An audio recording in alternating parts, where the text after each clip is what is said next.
আসসালামু আলাইকুম। আশা করি আপনারা সবাই ভালো আছেন। আমি একটা বিষয়ে কথা বলতে চাচ্ছি, সেটা হচ্ছে রাশেদ মাকসুদের পদত্যাগ দাবি করতেছে কর্মকর্তা-কর্মচারীরা। বাংলাদেশ সিকিউরিটি এক্সচেঞ্জ কমিশনের কর্মকর্তা-কর্মচারীরা। আজকে সকাল থেকেই কিন্তু কমিশনে বিভিন্ন রকমের ঝামেলা হয়েছে। আমি বিস্তারিত বললে আপনারা বুঝবেন। এখানে কিন্তু বিনিয়োগকারীরা কিন্তু কোনো রকমের ঝামেলা করে নাই আজকে। কর্মকর্তা-কর্মচারীরা আ চাচ্ছে যে রাশেদ মাকসুদ সহ পুরা কমিশন যাতে এখান থেকে পদত্যাগ করে। কেন চাচ্ছে? সেটা হচ্ছে গতকালকে একজন নির্বাহী পরিচালক সাইদুর রহমানকে বাধ্যতামূলক অবসরে দিয়েছে রাশেদ মাকসুদ কমিশন। তখন থেকেই আস্তে, আস্তে কিন্তু ব্যাপারটা ঘটতেছে। তো সেটা আজকে সকাল থেকেই ঝামেলা শুরু হয়েছে। নিউজে আসছে ঘণ্টাখানেক আগে। ঝামেলাটা রাশেদ মাকসুদ কিন্তু সেনাবাহিনীকে নিয়ে আসছে এখানে। পুলিশ সেনাবাহিনী এসে সেনাবাহিনী এখানে লাঠিচার্জও করছে কর্মকর্তা-কর্মচারীদের উপরে। পরবর্তীতে সেনাবাহিনী দুঃখ প্রকাশ করছে যে আসলে আমরা বুঝতে পারিনি, আমাদেরকে ভুল বোঝানো হয়েছে, আমরা ভুল ইনফরমেশনের ভিত্তিতে এখানে এসে মানে এভাবে লাঠিচার্জ করছি। তারা রাশেদ মাকসুদকে সহ কমিশনারদেরকে নিয়ে গেছে। এখনও সংবাদ সম্মেলন, আমি যখন ভিডিও করতেছি তখনও সংবাদ সম্মেলন চলতেছে। বাংলাদেশ সিকিউরিটি এক্সচেঞ্জ কমিশনের প্রায় ৩০০ জন কর্মকর্তা-কর্মচারী আছেন।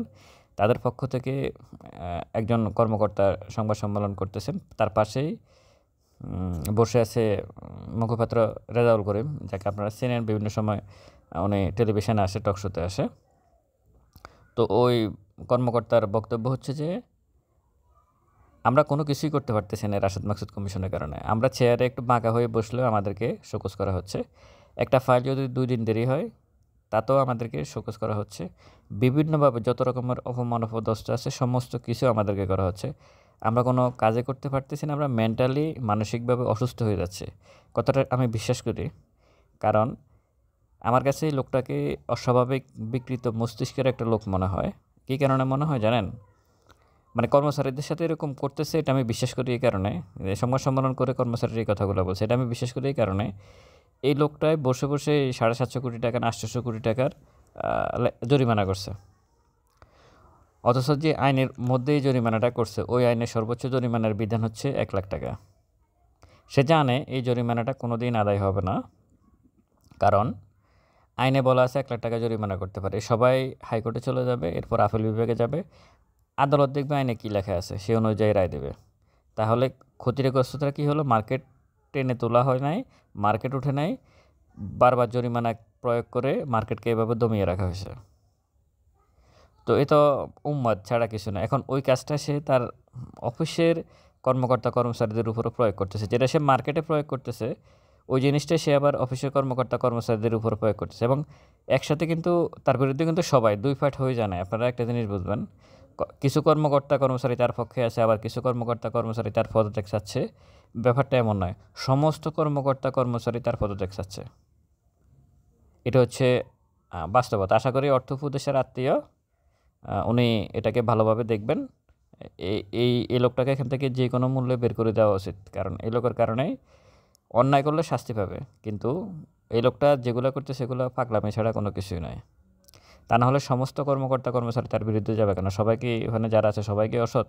শুধু এই রাশেদ মাকসুদই সৎ? ওর বিরুদ্ধে তো এনআরবিসি ব্যাংকের অভিযোগ আছে। এনআরবিসি ব্যাংকের সাথে দুর্নীতি করছে, তার বিরুদ্ধে দুদকে তো অভিযোগ আছে। অভিযোগ চলমান এখনও, তদন্ত চলমান এখনও। তো সুতরাং এই লোকটা অবশ্যই এখান থেকে বের হয়ে যাওয়া উচিত। আশা করি আগামীকাল থেকে উনি সংবাদ সম্মেলনে পরিষ্কারভাবে বলছে যে যদি আজকের দিনের ভিতর যদি রাশেদ মাকসুদ সহ, শুধু রাশেদ মাকসুদ না, সে সহ যদি পুরো কমিশন প্যানেল যদি পদত্যাগ না করে, আগামীকাল থেকে তারা অনির্দিষ্টকালের জন্য কর্মবিরতিতে যাবেন। আমি আশা করি যে এবার হয়তো রাশেদ মাকসুদকে চলে যেতে হবে, যদি কর্মকর্তা-কর্মচারীরা তাদের সিদ্ধান্তে অটল থাকে। এবং এর সাথে যদি ক্ষুদ্র বিনিয়োগকারীরা, আপনারা যারা আছেন, আপনারাও একটা সমাবেশ করতে পারেন, আসলে যাতে সে এই একটা সুযোগ আছে তাকে এখান থেকে বের করার। এখানে বাংলাদেশ ব্যাংকের যে গভর্নর আছে অথবা ভালো মন মানসিকতার যারা মার্কেটকে বুঝে, ওই রকম লোককে আসলে নিয়ে আসতে হবে। আত্মীয় স্বজন দিয়ে যদি সব কিছু চলতো তাহলে তো সবাই সবার আত্মীয় স্বজন নিয়ে কাজ করতো। আশা করি যে এই লোকটা এখান থেকে চলে যাবে। তো সবশেষ কথা হচ্ছে যে অবশেষে রাশেদ মাকসুদের পদত্যাগ হতে পারে, যেহেতু সরাসরি তার অফিসের কর্মকর্তা সবাই, সমস্ত কর্মকর্তা-কর্মচারী তার পদত্যাগ দাবি করছে। পদত্যাগ না করলে আগামীকাল থেকে তারা কর্মবিরতিতে যাবে। তো সুতরাং রাশেদ মাকসুদ আশা করি এখান থেকে চলে যাবে। ভালো থাকবেন সবাই। ভিডিওটা ভালো লাগলে শেয়ার করবেন। অবশ্যই ভিডিওটা ভালো লাগলে না, অবশ্যই ভিডিওটা শেয়ার করবেন যাতে অনেকের কাছে এই ভিডিওটা পৌঁছায় এবং অনেক শেয়ার করবেন। তাহলে এর পদত্যাগের পথ আরেকটু সুগম হবে। ভালো থাকবেন। আসসালামু আলাইকুম।